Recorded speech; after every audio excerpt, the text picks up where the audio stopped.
வணக்கம். நாலடியார்ல இன்னைக்கு நம்ம பார்க்க போறது 37வது அதிகாரம். இதுக்கு பன்னெறி அப்படின்னு தலைப்பு கொடுத்திருக்காங்க. பன்னெறி அப்படிங்கிறதுக்கு இங்க இருக்கக்கூடிய ஆங்கில மொழிபெயர்ப்புல வரக்கூடியதுக்கு மிசலேனியஸ். இப்ப நம்ம செலவுகளை எழுதும்போது மிசலேனியஸ் என்ன எதுக்கு எதுக்குன்னு தெரியாது. அப்படி கொஞ்சம் கொஞ்சமா சில சமயம் பார்த்தா மெயின் செலவோட மிசலேனியஸ் செலவு ரொம்ப அதிகமா இருக்க மாதிரி இருக்கும். இப்ப மிசலேனியஸ் தான் இது வரைக்கும் வந்ததுல தொகுக்கப்படாத உதிரிகளாக இருக்கக்கூடிய பாடல்கள் எல்லாம் எடுத்து தொகுத்து இதை இந்த இதுல அதிகாரத்துல போட்டிருக்காங்க. ஆக்சுவலா இது கடைசி அதிகாரமா தான் வச்சிருக்கணும். அப்பதான் இது சரியா இருந்திருக்கும். ஏன்னா இதுக்கப்புறம் இன்னும் 3 அதிகாரம் இருக்கு. 3 அதிகாரத்துல பொது மகளிர், காமத்து பால்ல ஒரே ஒரு அதிகாரம் இருக்கு, அது பார்க்க போறோம். கற்புடை மகளிர். சோ அடுத்து வரக்கூடிய 3மே ஆஹ் ஆஹ் பெண்கள் சார்ந்ததாக இருக்கு. ஆனா 37, 38, 39, 40 3மே பொது மகளிர், கற்புடை மகளிர், காம நுதலி, அதாவது நம்ம இன்பத்து பால்ல பாக்குற மாதிரி ஒரே ஒரு அதிகாரம் மட்டும் இதுல கொடுத்திருக்காங்க. சோ இப்ப இது வரைக்கும் சொன்னதெல்லாம் முடிஞ்சு போச்சு. இப்ப இந்த பேதமை, கயமை, கீழ்மை எல்லாம் முடிஞ்சு போச்சு இல்லையா? வாழ்க்கைக்கு தேவையான அந்த விஷயங்கள்லாம் முடிஞ்சு போச்சு. அதனால மீதி இருக்கக்கூடிய பாடல்களை தொகுத்து பன்னெறி அப்படிங்கிற தலைப்புல போட்டுட்டு அதுக்கப்புறம் வர 3மே பெண்களை பற்றி பேசுவதாக, பொது மகளிரை பற்றியும் கற்புடைய மகளிர் என்ன மாதிரி இருக்கணும் அப்படிங்கிற இலக்கணங்களை சொல்றதாகவும், காதல் போனா போதுன்னு வச்சிருக்காங்க ஒரு பாட்டு, அவ்வளவுதான். ஏன்னா யாரடியார் சமண முனிவர்களால் எழுதப்பட்டது அப்படின்னு சொல்லும் பொழுது நார்மலா நம்ம என்ன நினைப்போம், சமணம் துறவரத்தை தான் அதிகமா வலியுறுத்திய ஒரு மதம். துறவரத்தை தான் அது அதிகமாக பேசியது. இல்லற வாழ்வியல் இருக்கிறவங்க கூட ஓரளவுக்கு தங்களுடைய இளமையிலை கட்டுக்குள் வைத்துக் கொண்டு வாழக்கூடியதுதான் அது பேசியது. அதனால ரொம்ப அதிகமா இது இடம் கொடுக்கல. ஒண்ணுதான், ஒரே ஒரு அதிகாரம் இதுக்கு கொடுத்திருக்காங்க. பின்னாடி காதலுக்காக ஒரே ஒரு அதிகாரம் இருக்கு. அப்படி பார்த்தா இந்த அதிகாரம் இங்க இருக்கிறது கரெக்ட் தான்.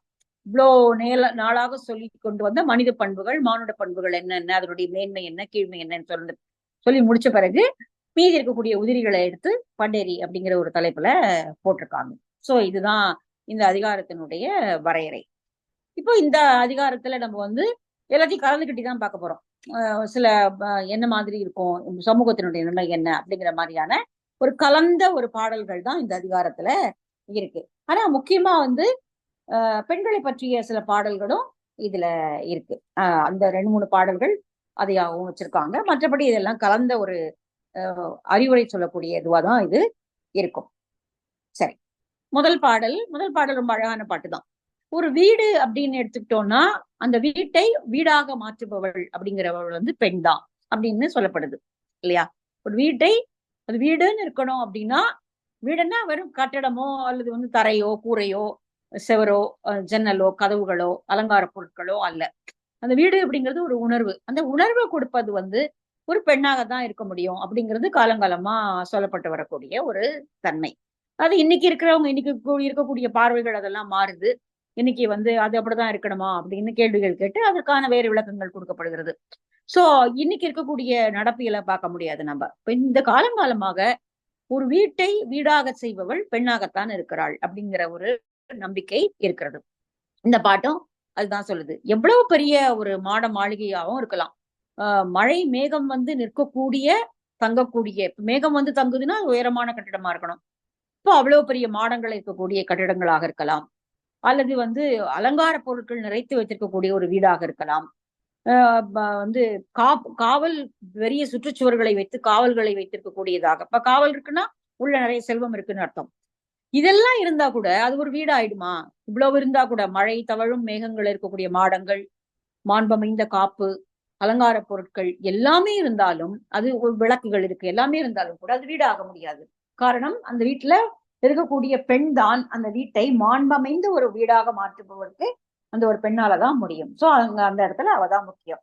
இங்க பெண் அப்படின்னா நம்ம ஒரு தனி மனிதனான பெண் அப்படின்னு நம்ம எடுத்துக்கூடாது. ஒரு தனி மனுஷியான ஒரு பெண் இது சொல்லல, ஒரு மனைவி அதுதான் சொல்லுது. ஒரு மனைவியாக அல்லது ஒரு அந்த தாயா இல்லறத்தினுடைய தலைவியாக இருப்பவளதான் இந்த பாட்டு சொல்லுது. இப்ப பெண்ணு அப்படின்னு சொன்ன உடனே இன்னைக்கு நம்ம பெண்ணுன்னா பல வகையான பெண்களை நம்ம யோசிச்சு பார்க்கலாம் இல்லையா? ஒரு ஒரு பெண்ணை தனி மனுஷியா நினைக்கிறதுங்கிற ஒரு கருத்தே அது ஒரு புரட்சிகரமான கருத்து அப்படின்னு எடுத்துக்கிட்டோம்னா ரொம்ப நாளைக்கு பின்னாடிதான் அது வருது. ரொம்ப பெரிய காலகட்டங்கள் தாண்டி இவ்வளவு தாக்கங்கள், கல்வி எல்லாமே வந்த பிறகுதான் வருது. இப்பவும் அது வரலன்னு தான் சொல்லணும். ஆனால் அப்போ இந்த இடத்துல பெண் என்று சொல்லப்படுபவள் ஒரு இல்லறத்தினுடைய தலைவி. ஒரு மனைவி அல்லது ஒரு தாய், அந்த ஒரு குடும்பத்தினுடைய தலைவியாக இருப்பவள். அவ்வளவுதான் இந்த பாட்டு சொல்லுது. அதுதான் இந்த பாட்டு சொல்ல வருவது. மழை திளைக்கும் மாடமாய் மாண்பமைந்த காப்பாய் இழை விளக்கு நின்று இமைப்பின் எண்ணாம் விழைத்தக்க மாண்ட மனையாளை இல்லாதான் இல்லகம் காண்டற்கு அரியதோர் காடு.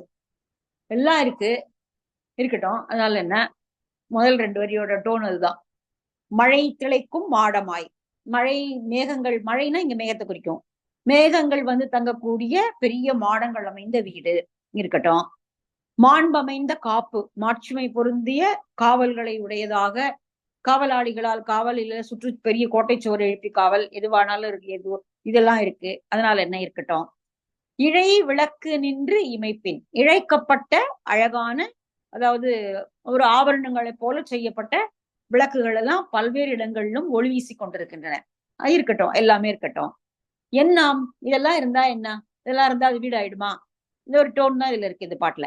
இமைப்பின் எண்ணாம், அதெல்லாம் இருக்கட்டும், விளக்குகள்லாம் ஒளி வீசுதெல்லாம் இருக்கட்டும், சரிதான்.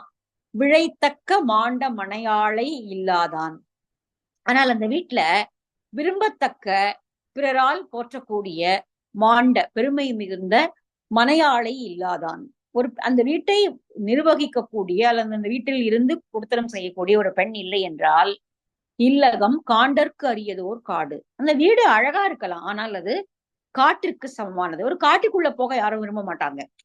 இந்த காட்டுக்குள்ள என்ன இருக்கு, ஒரு வீட்டுக்குள்ள போகிறதுக்கு எல்லாரும் விரும்புவாங்க. உபசரிப்பதற்கு ஆள் இருக்கும், ஒரு முகமன் கூறி வரவேற்க ஆள் இருக்கும், பயம் இல்லாம இருக்கலாம், பாதுகாப்பா இருக்கும், எவ்வளவோ இருக்கு. ஒரு வீடுன்னா அதுக்கு இவ்வளவு விஷயங்கள் இருக்கு. ஆனா காட்டுக்குள்ள யார் போவாங்க? காட்டை யாரும் விரும்ப மாட்டாங்க. காட்டுக்குள்ள, அதாவது ஒரு நகரத்துல இருக்கிறவங்க காட்டுக்கு போக விரும்ப மாட்டாங்க இல்லையா? அது காடு மிருகங்களுக்குரிய இடம், இப்ப செடி கொடிகள் இருக்கும், எல்லாமே அது காட்டுக்கான இடம் தனி. ஆனால் வாழக்கூடிய மனிதர்கள் ஒரு காட்டுக்குள்ள போக விரும்ப மாட்டாங்க. அப்போ மனிதர்கள் வர விரும்புவதற்குரிய ஒரு இடமா அது இருக்காது அப்படின்னா அது காடு தானே. இப்போ மனிதர்கள் வர, இப்ப யாரு பார்க்கா அவங்க வீட்டுக்கு வந்தா யார் பாவான்னு சொல்ல போறான் அப்படின்ற ஒரு நிலைமை இருந்ததுன்னா, இப்ப காட்டுக்கும் அந்த வீட்டுக்கு ஒண்ணு பெரிய வித்தியாசம் கிடையாது, ரெண்டும் ஒண்ணுதான். இப்போ அந்த வீட்டை, அந்த வீடு அழகா இருக்கு, சிறப்பா இருக்கு அப்படின்னு சொன்னா அந்த வீட்டில் இருக்கக்கூடிய மனையாளை பொறுத்துதான் அது பேசப்படுமே ஒழிய மற்றவர்களை, மற்ற எந்த விஷயமுமே அங்க கருத்துல கிடையாது அப்படிங்கிறத இந்த பாட்டு சொல்லும். அழகான பாட்டு. மழை திளைக்கும் மாடமாய் மாண்பமைந்த காப்பாய் இழைவிளக்கு நின்றிமைப்பின் எண்ணாம் விழைத்தக்க மாண்ட மனையாளை இல்லாதான் இல்லகம் காண்டற்கு அரியதோர் காடு. அது ஒரு காட்டுக்கு சமானம். இப்ப இதேதான் நம்ம சிலப்பதிகாரத்திலையும் பாக்குறோம். சிலப்பதிகாரத்துல அதாவது ஒரு இல்லறம் என்றால் 2 பேருக்கும் சமமான இடம் இருக்கும் அங்க. அந்த 2 பேரும் சேர்ந்துதான் சில விஷயங்களை செய்ய முடியும். அதுதான் இந்த சமூகம் வகுத்து வைத்திருக்கக்கூடிய நியதி. 2 பேரும் சேர்ந்துதான் அறம் செய்யணும். ஒரு அறம் செய்ய வேண்டும் என்றாலும், ஒரு என்ன செய்யணும்னாலும் ஒரு இல்லறத்துல இருக்கிறவங்க தான் அந்த கடமை எல்லாம் உண்டு. ஒரு பிரம்மச்சரிக்கு அந்த கடமை எல்லாம் கிடையாது, ஒரு துறவிக்கு அந்த கடமை எல்லாம் கிடையாது. இல்லிருந்து வாழ்வான் தான் அந்த கடமை எல்லாம் உண்டு. நீங்க அதனாலதான் திருக்குறள்ல தனியா அந்த அதிகாரமே சொல்லப்படுகிறது. அப்போ அந்த இல்லறத்தாருக்கு சில கடமைகள் இருக்கு, அவங்கதான் இந்த அறம் எல்லாம் செய்ய முடியும். நம்ம சிலப்பதிகாரத்துல அதை பாக்குறோம். கோவலன் பிரிஞ்சு போனதில்ல, கண்ணகி பெரிய வருத்தம் அவருக்கு எது வருது அப்படின்னா, மகிழ்ந்து கூட கணவன் இல்லையே, தான் அலங்கரித்துக் கொள்ளவில்லையே அப்படிங்கிற கவலை கூட அவளுக்கு பெருசா வரல. அந்தனர் கழித்தலும் அறவோர் ஒம்புதலும் தொல் விருந்து எதிர்கோடலும் அப்படின்னு சொல்றாவோ. இந்த 3 அவளால செய்ய முடியல. அவ தனித்த ஒரு மனைவியாக அவளால அதெல்லாம் 2 பேரும் சேர்ந்து அதை செய்யணும், கணவன் மனைவியா தான் செய்யணும். அப்ப அதை செய்ய முடியல அப்படிங்கிற அவ இல்லையா? அந்த படி நம்ம ஞாபகம் இருக்கும் நமக்கு. ஆந்தனர் கழித்தலும் அறவோருவம் எதிர்தலும் தொல் விருந்து எதிர்கோடலும் அப்படிங்கிறது ஒரு தனித்த மனைவியால், அப்போ தனித்த கணவனாலும் செய்ய முடியாது. ஒரு தனியா கணவன் அதை செய்ய முடியுமா? அப்போ ஒரு ஆண் தானே, ஆணுக்கான எல்லா அதிகாரமும் அவனுக்கு இருக்கு, செய்ய முடியுமான்னு அப்போ செய்ய முடியாது. இது நம்ம ராமாயணத்துல பார்ப்போம். அது ஆனா கம்பராமாயணத்துல அது இல்லை. அப்புறம் உத்தர காண்டம் வரும் பொழுது அதுல வரும். நம்ம நிறைய திரைப்படங்கள்ல பயன்படுத்தப்பட்டிருக்கிறது. ராமன் கடைசியில சீதையை காட்டுக்கு திரும்ப அனுப்பின பிறகு அவன் யாகம் செய்யும் பொழுது அவன் தனியா செய்ய முடியாது. அவன் தனியா அவன் செய்வதற்கு அந்த உரிமை இல்லை. அப்படின்னும் போது அவன் தங்கத்தால ஒரு சிலை செய்து, சீதை போல சிலை செய்து தன் பக்கத்துல வச்சிருக்கான் அப்படிங்கிற மாதிரி கதைகள் உண்டு. இப்ப 2 பேரும் சேர்ந்துதான் ஒரு இல்லறம் அப்படிங்கிற ஒரு வீடு அப்படின்னா அது 2 பேரும் சேர்ந்ததுதான். அது தனிப்பட்ட ஒரு ஆணாலேயோ அல்ல தனிப்பட்ட ஒரு பெண்ணாலேயோ ஆனது அல்ல. 2 பேருமே சேர்ந்து இருந்தாதான் அது ஒரு வீடு அப்படின்னு மதிக்கப்படும் அப்படிங்கிறத இந்த பாட்டு சொல்லுது. இது இந்த இந்த காலகட்டத்துக்கும் இது ஒரு முக்கியமான ஒரு பாட்டு தான். நல்லா இருக்கு இல்லையா? உதிரிகளாக இருந்தாலும் கூட இது சொல்ற மாதிரி இது வேற எங்க போக முடியும், வைக்க முடியும்னு தெரியல. அதனால இந்த இடத்துல வச்சிருக்காங்க. இது அழகான பாட்டு. சோ ஒரு இது இருக்கு, நிறைய திருக்குறள்ல நிறைய பாட்டு இருக்கு. ஒரு வீட்டை அழகுபடுத்துபவள், ஒரு வீட்டை வீட்டாக செய்பவள் பெண் தான் அப்படிங்கிறதுக்கு. சரி, அடுத்த பாட்டு அப்படியே தூக்கி போட்டுடுச்சு. அடுத்த பாட்டு அப்படியே தூக்கி பெண்களை தூக்கி கடாசிடுச்சு. அடுத்த பாட்டு, நீங்க என்ன காவல் வச்சாலும் அந்த காவலை மீறி போகக்கூடிய தன்மை பெண்ணுக்கு உண்டு. காரணம், இயல்பாகவே அவர்கள் ஒழுக்கம் குறைந்தவர்கள். அதுதான், அதனாலதான் திரும்ப திரும்ப இயல்பாகவே பெண்கள் ஒழுக்கம் குறைந்தவர்கள் அப்படிங்கிற ஒரு எண்ணம் தான், இந்த நம்பிக்கை தான் திரும்ப திரும்ப பெண்ணை ஒரு கட்டுப்பாட்டுக்குள்ளேயே வச்சுக்கணும். நீங்க கொஞ்சம் விட்டீங்கன்னா அவங்க எல்லாத்தையும் மீறி போயிடுவாங்க அப்படிங்கிற அந்த தொனி எல்லா சமய நூல்கள்லயும் சரி, நீதி நூல்கள்லயும் சரி சொல்லப்பட்டிருக்கு. திரும்ப திரும்ப அதுதான். நீங்க பழைய கதைகள், விக்ரமாதித்தன் கதைகள் எடுத்து படிச்சு பாத்தீங்கன்னா தெரியும். அது எந்த காலத்துல வந்ததுன்னு தெரியல, அந்த கதை இப்ப சரியா நினைவுல இல்ல. அதுல எல்லா கதையிலுமே அந்த விக்ரமாதித்தன் கதையில பல கதைகள் வரும் இல்லையா, கிளைக்கதைகளாக நிறைய வரும். அந்த கிளைக்கதைகள் எல்லாமே 99% பெண்கள் வாய்ப்பு கிடைச்சா ஒழுக்கம் தவறுவார்கள், அல்லது ஒழுக்கம் தவறக்கூடிய வாய்ப்புகளை உண்டாக்கி கொள்வார்கள் அப்படிங்கறதுதான் திரும்ப திரும்ப சொல்லும். நிறைய கதை அந்த மாதிரி வரும். நீங்க என்ன காவல் வச்சாலும் ஒரு பெண் அதை அந்த ஒழுக்கத்தை மீறணும்னு நினைச்சிட்டா அப்படின்னா அவ எப்படி வேணாலும் மீறிடுவா அப்படிங்கிறது விக்ரமாதித்தன் கதைகள்ல நிறைய கதைகள்ல அது உண்டு. மதன காமராஜன் கதை, விக்ரமாதித்தன் கதை எல்லாத்துலயுமே அது வரும். சோ இது ஒரு ஆணினுடைய அடிமனதினுடைய பயம், அப்படிதான் அதை சொல்லணும். அதுதான் அவங்க திரும்ப திரும்ப எல்லா கதைகளையும் எழுதியிருக்காங்க, எல்லாத்துலயும் அதை வச்சிருக்காங்க. இந்த பாட்டும் அதை தான் சொல்லுது. நாலடியாரும் சமூகத்தினுடைய பிரதிபலிப்பு தானே. அது சமூகத்துக்கு அறக்கருத்துக்களை சொன்னாலும் கூட நம்ம இது வரைக்கும் 360 பார்த்திருக்கோம். இது எல்லாமே அன்னைக்கு சமூகத்துல எது நம்பிக்கையா இருந்ததோ, எதை அறம் என்று அந்த சமூகம் நம்பியதோ அததான் நாலடியாரும் பேசுது. நாலடியார் தனிச்சு நின்னும் சிலதை சொல்லுது. இப்போ ஒரு புக்கில் நம்ம ரெண்டும் பார்க்க முடியும். அந்த காலகட்டத்தினுடைய ஓட்டத்தை சொல்பவையாக சிலவும், அந்த ஓட்டத்தை மீறியவையாக சொல்பவை சிலவும் அது அந்த ஒரு பிரதியில இருக்கும் இல்லையா, அது அந்த புத்தகத்துல இருக்கும். நம்ம பெரும்பாலும் பார்த்தது அந்த காலகட்டத்துல என்ன நம்பிக்கை இருந்ததோ அததான் நாலடியார் பேசுது. கூடவே இன்னும் சில விஷயங்களை சேர்த்து சொல்லிச்சு. இதெல்லாம் செய்யாதீங்க, இதெல்லாம் செய்யாதீங்க அப்படிங்கிற டோன்ல அது ஒரு புத்திமதியாக சொல்லப்பட்டது. இதெல்லாம் பரவலாக இன்னைக்கு இருந்த உலகியல் வழக்கத்துல இருந்த ஒரு நம்பிக்கைகளாக தான் இருந்திருக்கும். சோ இதுவும் அது போயிருந்திருக்கு. பெண்களை நீங்கள் மிகுந்த காவலோடு வைத்திருந்தாலும் கூட ஒண்ணும் வேலைக்காகாது. அவங்க நினைச்சிட்டாங்கன்னா அவங்க போயிடுவாங்க, வெளியில் போயிடுவாங்க, ஒழுக்கம் தவறுவார்கள். அந்த ஒழுக்கம் தவறக்கூடிய வாய்ப்புகளையும் அவங்களால உண்டாக்கிக்க முடியும். அப்போ பெண்கள் ஒழுக்கம், இதுதான் பாரதி பின்னாடி கேட்டாரு. பாரதி கிட்ட மட்டும்தான் அந்த கேள்வி பின்னாடி வந்தது. ஒரு ஊர்ல 100 பேர் இருக்கிற ஊர்ல 50 பேர் 50% ஆண்கள் 50% பெண்கள் அப்படின்னா அதுல 10% பெண்கள் தான் கற்புடையவர்கள் அப்படின்னு சொன்னா, மீதி மேரெல்லாம் கற்புடையவர்களா ஆகாம போகும்போது அதுக்கு ஆண்கள் தானே பொறுப்பு. இந்த பெண்கள் கற்புடையவர்கள் இல்லை என்றால் அதுக்கு பொறுப்பா யாரு? இந்த ஆண்கள் தானே பொறுப்பு. அப்ப அந்த ஆண்களும் அப்படித்தானே நீங்க அதை கணக்கு பண்ணணும் அப்படிங்கிற டோன் பின்னாடி பாரதி தான் கேட்கிறாரு. சோ இப்ப இந்த பாட்டு தான் சொல்லுது. வழுக்கனைத்தும் இல்லாத வாழ்வாய் கிடந்து இழுக்கினை தாம் பெறுவராயின் இழுக்கனைத்துள் செய்குறா பாணி சிறிதே அச்சில் மொழியார் கைவுரா பாணி பெரிது. ஒழுக்கத்தை, அதாவது இயற்கையிலேயே கற்பில்லாத பெண்கள் காவல் வைத்தாலும் கூட இழிவான காரியங்களை செய்ய தயங்க மாட்டாங்க. நீங்க என்ன காவல் காத்தாலும் அதுல ஒண்ணும் இதுல இது ரொம்ப பாலிஷ்டா இதுதான் திருக்குறள் சொல்லுது. சிறை காக்கும் காப்பு எவன் செய்யும், மகளிர் நிறை காக்கும் காப்பே தலை. அதுதான் ரொம்ப அழகான குறள். சிறை காக்கும் காப்பு எவன் செய்யும். நீங்க என்ன சிறையில வச்சு பார்த்தாலும் என்ன இருக்கு, ஒண்ணும் கிடைக்காது. மகளிர் நிறை காக்கும் காப்பே தலை. ஒரு பெண் தன்னை கட்டுப்படுத்திக் கொள்ள வேண்டும், தன்னை காப்பாற்றிக் கொள்ள வேண்டும், தன் கற்புடையவளாக இருக்க வேண்டும் என்று நினைத்து விட்டாள் என்றால் அவளை யாராலையும் உடைக்க முடியாது. பாராட்டும்படியாகவும் இருக்கு, பாராட்டுப்படி மாதிரி தெரியுது, ஆனால் அதுவும் ஒரு வகையில ஒரு பாலிஷா சொல்றதுதான். அப்போ இந்த பாட்டும் இதுதான் சொல்லுது. வழுக்கனைத்தும் இல்லாத, கொஞ்சம் கூட குற்றம் இல்லாத வாளினுடைய காவல்ல வைத்திருந்தாலும் கூட, வழுக்கனைத்தும் இல்லாத வாழ்வாய் கிடந்தும் இழுக்கினை தாம் பெறுவராயின், அந்த அப்படி ஒரு காவல் வச்சிருந்தா கூட அதிலிருந்து தப்பித்து கொண்டோ அல்லது சாதுரியமாக ஏதாவது செய்தோ தம் கற்பை இழக்கக்கூடிய தன்மை என்பது பெண்களுக்கு உண்டு. அப்படின்னா தாம் பெறாராயின் இழுக்கனைத்தும் செய்குறா பாணி சிறிதே அச்சில் மொழியார் கைவுறா பாணி பெரிது. ஆனால் மாறாக அடையாமல் இருந்தாலும் வந்து சில்மொழியார், அழகான சில்மொழிகளை பேசக்கூடிய இந்த பெண்கள் இந்த குற்றங்களை எல்லாம் செய்யாத காலம், செய்குறா பாணி, இந்த குற்றங்களை எல்லாம் செய்யாம இருக்கக்கூடிய காலம் எது அப்படின்னா, அவர்களாகவே ஒரு தீர்மானத்தை எடுத்துக்கொண்டு, இல்ல நான் இப்படித்தான் வாழ்வேன் என்ற ஒரு தீர்மானத்தை எடுத்துக்கொண்டு அவர்களாகவே இருக்க தலைப்பட்டார்கள் என்றால் அதுதான் நிலைச்சிருக்குமே ஒழிய, நீங்க என்ன குற்றமில்லாத வாழ்வாயை கொண்டு வந்து ஒரு வாழ்வாயில வைத்து நீங்க வந்து ஒரு காவலை போட்டா கூட அவர்கள் ஒழுக்கம் தவற வேண்டும் என்று முடிவு செய்து விட்டார்கள் என்றால் தவறிவிடுவார்கள். அந்த வாய்ப்புகளை அவங்க ஏற்படுத்திடுவாங்க. அப்ப அங்க எதிர்க்க இருக்கக்கூடிய இந்த ஒழுக்கம் தவறுதுன்னா என்ன? ஒழுக்கம் தவறு தானே தனியா செஞ்சுக்க முடியுமா? அதுக்கு ஒரு ஆண் துணை வேணும். இந்த ஆண் இல்லாம அது செய்ய முடியாது. அப்ப அந்த ஆணை பற்றிய பேச்சே இங்க இல்ல.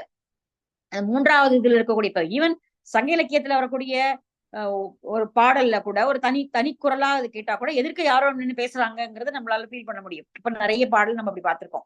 ஒரு தலைவன் பேசுறான்னா எதிர்க்க தலைவி இருக்கா, அல்ல தோழி பேசுறான்னா தலைவியோ தலைவனோ கூட இருக்காங்க அப்படின்னு. இப்ப இந்த பாடல் எல்லாம் எதிர்க்க ஒரு ஆணை இல்லை பாருங்க, எதிர்க்க ஆணை கிடையாது. ஒழுக்கத்தை இழந்து விடுவார்கள் பெண்கள் என்றால் அந்த ஒழுக்கத்தை இழக்க காரணமான ஆண்களை பற்றி பாடல்களே இல்ல. செய்யாத காலம் சொற்பம்தான்.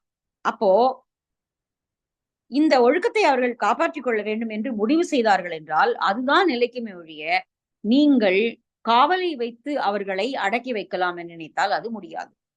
அதனாலதான் திரும்ப திரும்ப பெண்களுக்கு பலவிதமான போதனைகளை செய்து செய்து செய்து மண்டையில ஏத்தி ஏத்தி ஏத்தி ஏத்தி அதை வந்து உருமாற்றி வச்சிருக்கிறாங்க. இயற்கையிலேயே கற்பில்லாத பெண்கள் அப்படின்னே சொல்லுது உரையே அப்படிதான் சொல்லுது. இயற்கையிலேயே கற்பில்லாத பெண்கள் காவல் வைத்தாலும் அது இது வந்து இந்த உரையில இருக்கிறது. இயற்கையிலேயே கற்பில்லாத பெண்களுக்கு காவல் வைத்தாலும் அவர்கள் இழிவான காரியத்தை பெரும்பாலும் செய்யத்தான் துணிவார்கள். அதனால வாளின் முனையால் அதை நீங்க காப்பாற்ற முடியாது.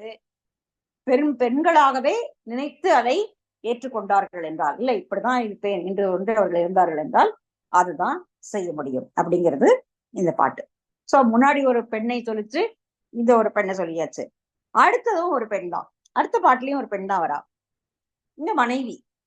இந்த மனைவி ஆனால் எல்லா மனைவிகளும் நல்ல மனைவிகள் இல்ல. மனைவினாலே அதுக்கு ஒரு பெரிய ஒரு இதெல்லாம் நம்ம சொல்லி ஆகணும் இல்லையா? அதனால வந்து இந்த பாட்டு வந்து எந்த மாதிரியான மனைவி சுத்தமா பயன்பட மாட்டாள் அப்படிங்கிறத வந்து சொல்லுது.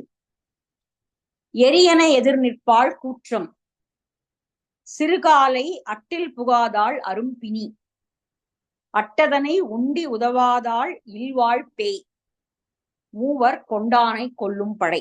ஒரு கணவனை கொல்லக்கூடிய படையாக ஒரு பெண்ணுக்கு 3 விதமான விஷயங்கள் இருக்கு. ஒண்ணு கூற்றம், யமன். 2வது அரும்பினி, தீர்க்க முடியாத நோய். 3வது பேய், வீட்டுக்குள்ளேயே வாழற பேய். இந்த 3 ஒரு மனைவி.